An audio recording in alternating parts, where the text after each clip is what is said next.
Ayun nga guys, i-flex ko na naman ngayon ang naka-payout dito sa PNB na encoder February 10, 2025. So ito nga pala ang history ng payout niya. First is 1,000, second is 2,000, third is 1,000 again, and the fourth is 1,000.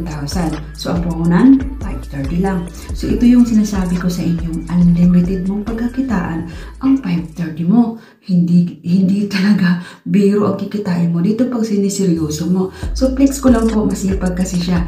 And she have already multiple account. So ganun lang po ka-easy si Pimat, magta-type ka lang at magsusolve. So ano pa hinihintay mo? Join my team. Kung na-scam ka, na-scam din to si ma'am.